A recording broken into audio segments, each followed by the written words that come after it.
Hi there, my creative friends. I'm here in my studio on my sofa. This is my next video journal, and I think this one is going to be quite interesting for you because I get a lot of questions about this topic. Say hello to the cats. They are playing nearby, and get yourself comfortable, get a cup of tea, because we are going to talk about the origins of my nickname and how you should pronounce it, where does it come from, and also what is my real name and how you should pronounce it, just to make it a little bit more fun.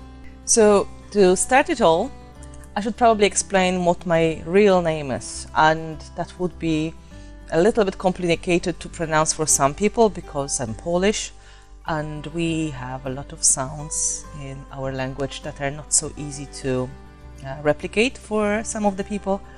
So I usually simplify my name when I introduce myself to people, and even my first name I try to simplify to change it to something more familiar. We tend to do that because I know it's not easy. So originally my name is Anna, and in Polish we use so many nicknames from that name. So the most popular ones would be Ania, Anka, Aneczka, and we just use them to show our current feelings about the person, or we want to show affection, we want to show the love, or we want to sound more cool. We don't pick one nickname and stick to it. Now we have like a whole range of the names, and we use all of them. We rarely use the official full name, I think, because that sounds very formal. So, with my name, Anna, I usually introduce myself as Anna because that sounds more like our people would be familiar with. Sometimes people call me Anya as well, and that works pretty well. Second name is longer, and I made it even more complicated when I got married, so it's Anna Dąbrowska-Pękowska, and I don't expect anyone who is not Polish to be able to pronounce it correctly, so don't feel bad if you can't. And on the top of that, I've got a nickname, and this nickname is another huge story, and it's not easy to pronounce as well. It looks funny when you look at the letters all together, and you're probably wondering how it all happened, why is it, what does it mean? I'm here to help.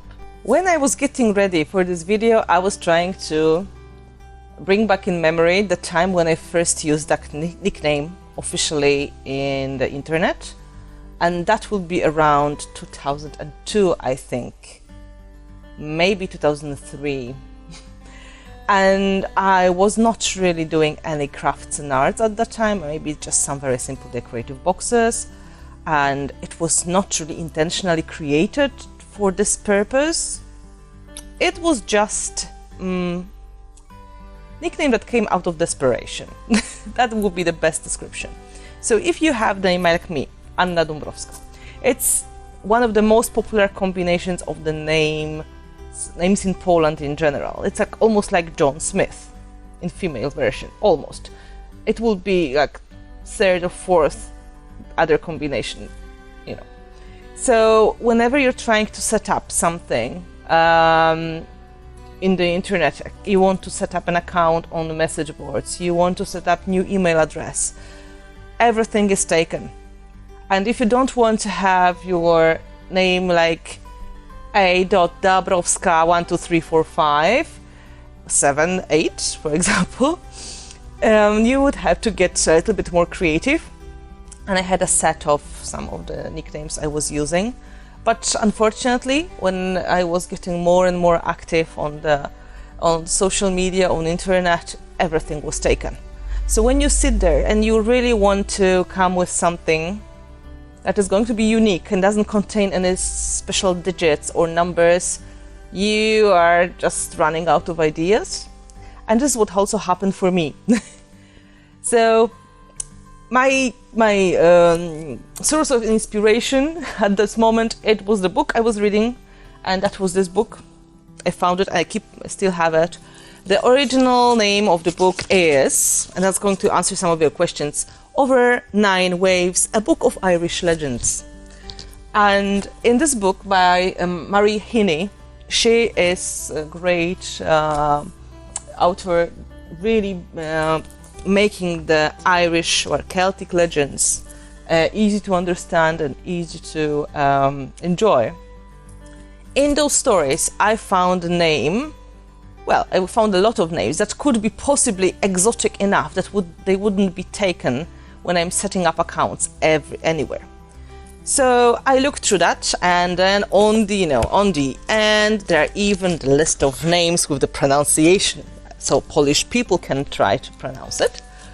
And I was checking the the nicest names from that list and trying to pick the one that would be my future nickname. Well, the most popular ones like Aideen or Aver or Maeve, yeah, they would be all taken. So I picked the one which is like the background character in the story. And according to this pronunciation guide, it should be pronounced as Finnabair, with the accent on the first part, Finnabair.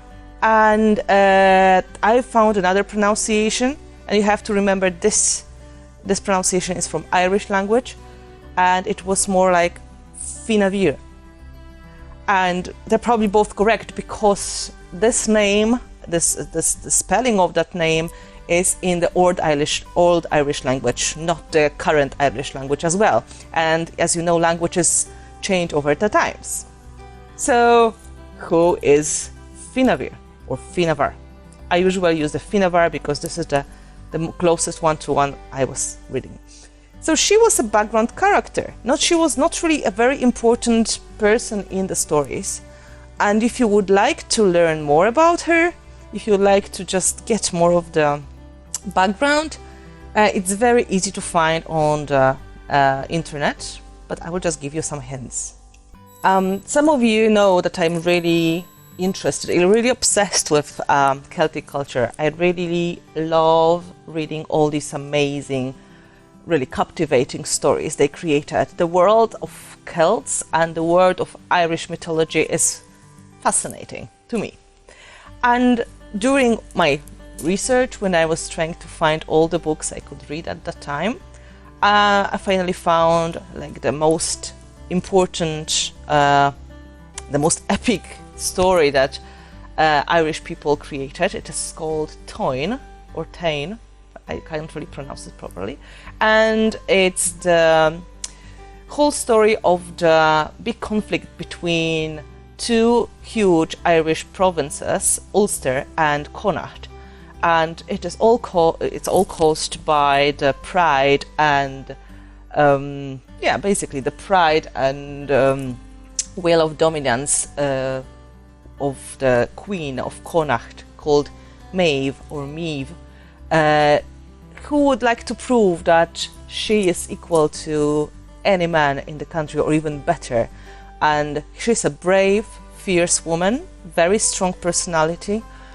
She is ready to steal the cattle from King of Ulster, Conchobar, I can't pronounce it properly, I guess. So I hope Irish people won't kill me for that.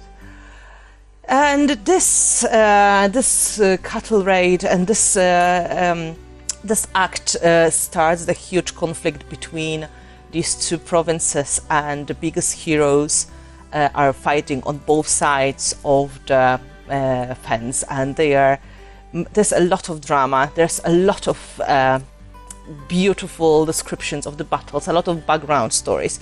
Okay, it's just amazing. And in some point of the story, you realize there is a daughter of Maeve, and her name is Finnabair, and she is she is a Celtic princess, but her main job during the whole story is to be used as a pet bait by her mother to lure some of the heroes and warriors to join her. So she was basically promised to, I think, 5 different warriors as a future wife if they're going to join forces with the Queen and act against Ulster.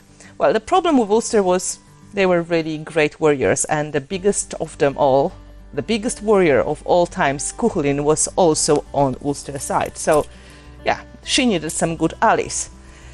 Poor girl was not really pleased with that when she found out. There are many versions I heard. Like basically, she was so shocked and she was so unhappy, and she felt so betrayed by her mother that she decided to commit suicide. She decided to commit suicide because she could not live with that shame being on her. So it is not really that important character in the story. It is very dramatic, of course, like all the Celtic stories. And if you'd like to look for more information, you can look for the character of Queen Maeve and the big conflict between two provinces. And I'm sure you're going to find a lot of things, but it doesn't really change that much when it comes to my nickname. Right, so I picked that name of the Celtic princess, and it was never taken in any places. When I was trying to type it, it was always just mine. And so part of the reason is, I told you, this is the ancient spelling of that name. So people don't really use this version of that name anymore. Then the second thing, it is not really like a big hero or the big important queen like Maeve would be, right? And it is just very unique, and it's not a popular name in Polish language. So most of the times when I was starting, some new accounts, it was on the Polish websites. It was never taken. Of course, naturally, when I started my first website, my first blog, I also used nickname Finnabair for the login on my blogger account, and I use it as my name on Google.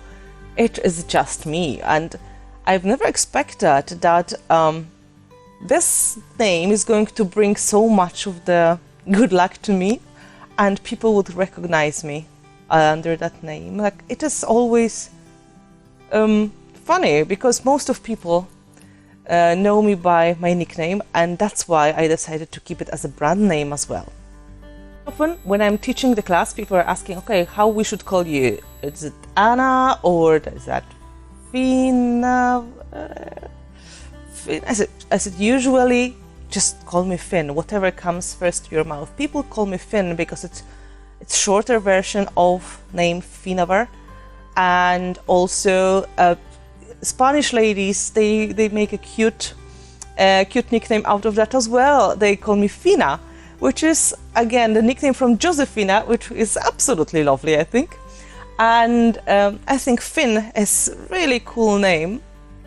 It's in fact Irish male name, but it means something bright or light or generally full of light, which I think is very good connection as well. So if you want to address me using Finn is absolutely fine. I feel this is my name. My husband, when he's talking about me in the professional situations, when we're talking about business, art and craft, he usually will use name Finn as well.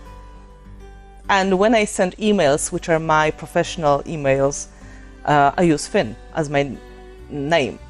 I only use Anna when I'm writing to my accountant or to some officials, when they have no idea this is me. So on some point of my life, I just turned from Anna Dąbrowska to Finnabair, who is creative individual, and I absolutely feel this is my name. Like, it stuck to me, and I don't really think it's going to go away. So I hope this is going to be enough of the explanation for my name. It doesn't really, it's hard to say it has a meaning. Like, all the names have meanings, but you would have to really dig deeply to find the real meaning of this name. You have to know more about the Old Irish language, and it doesn't really add that much to the story anyway, I think. So I hope that was something fun to listen to. And I would love to know where you know you have your nicknames as well. We use them on internet, and it's quite common practice. So if you'd like to let me know what is the origin of your nickname and why you picked that one, and do you really like it, do you feel this is your name now, just let me know in the comments below. And I will be very happy to read these stories, because it's great how we build community all together here on YouTube or on Facebook or on Instagram, where I have quite active account as well. Also, don't forget to subscribe and to ring the bell to make sure you won't miss any of the videos. And if you would like to give me some more of the topics for this kind of video journals, you can always write them down in the comments below. So thank you so much for watching. I hope that was something you wanted to know, or maybe it was just nice chat. Have a great creative time, and I hope to see you soon.